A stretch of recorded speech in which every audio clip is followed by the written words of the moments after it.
కార్యక్రమంలో భాగంగా మన యువ నాయకులైన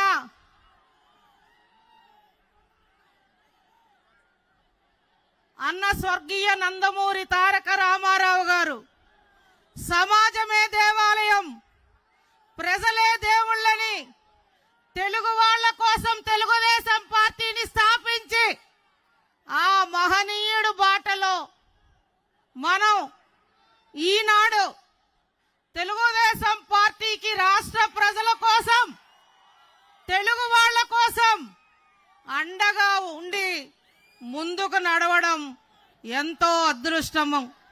ఆ మహనీయుణ్ణి స్మరించుకుంటూ మరి ఈనాడు శంకారావంలో మన ముందుకు వచ్చిన మన యువ నాయకులు లోకేష్ బాబు గారు, వారిని చూస్తే ముచ్చటేస్తుంది, అవునా కదా?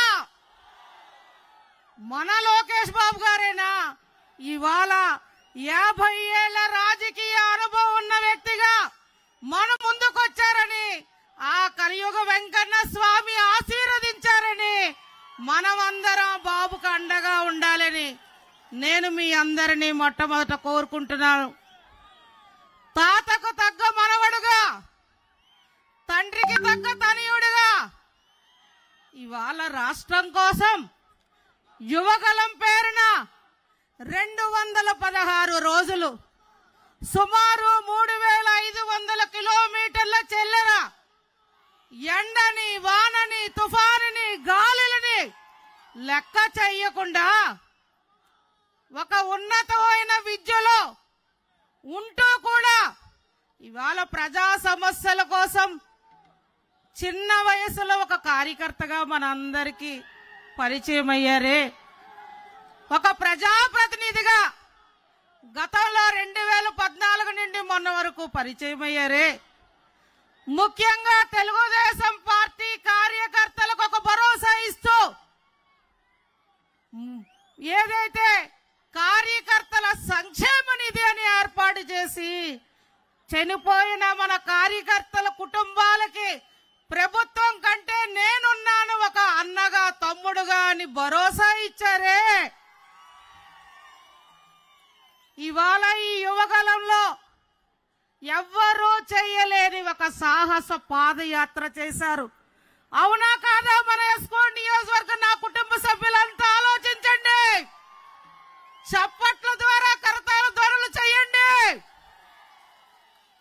ఇవాళ ఒక రాక్షసుడు రాష్ట్రంలో పరిపాలన చేస్తున్నాడు.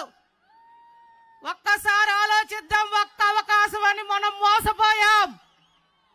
మరి ఇవాళ మన అందరి కోసం, 5 కోట్ల ప్రజల భవిష్యత్తు కోసం, ఒక పక్క గౌరవ చంద్రబాబు నాయుడు గారు మన కోసం, ఈ రాష్ట్రం కోసం అహర్నిశలో కష్టపడుతూ వారికి తోడుగా ఇవాళ లోకేష్ బాబు గారు మన అందరి కోసం, ముఖ్యంగా యువత భవిష్యత్ కోసం, యువతకు ఉద్యోగ ఉపాధి అవకాశాలు, వాళ్ళ సమస్యలు తెలుసుకోవాలని రాష్ట్రంలో యువగలం ప్రారంభించారే. మనమందరం చూసామే, ఈ ప్రభుత్వం ఎన్ని ఇబ్బందులు పెట్టిందో మనం చూసామే. మాట్లాడడానికి మైక్ పర్మిషన్ ఇవ్వరు, సభలు పెట్టుకోవడానికి అనుమతులు ఇవ్వరు. వాళ్ళ మీదకు దండయాత్రగా అధికార పార్టీ నాయకులను పంపించి మన కార్యకర్తల్ని ఇబ్బందులు పెట్టి, కొందరిని హత్యలకు గురులు చేయించి, పోలీస్ స్టేషన్లో తప్పుడు కేసులు పెట్టి ఎన్ని ఇబ్బందులు పెట్టారో మనం చూసాం. అయినా ఆయన ఎక్కడైనా భయపడ్డారా? శాంతంగా ఆలోచించారు, పాదయాత్ర ముందుకు ప్రజల కోసం వచ్చారు. మన దురదృష్టం, అనుకోని పరిస్థితుల్లో ఒక తప్పుడు కేసు పెట్టి కేవలం చంద్రబాబు నాయుడు గారిపై రాజకీయ కక్షతో తప్పుడు కేసు పెట్టి అరెస్ట్ చేశారే. మనమంతా ఏమైపోయామని బాధపడ్డామా? బాధపడలేదా? మన చంద్రబాబు గారిపై పెట్టిన అక్రమ అరెస్టుకి మన కళ్ళ నీళ్లు పెట్టామే. మనం ఏ పరిస్థితుల్లో ఉన్నామని ఎంత భయపడ్డామే.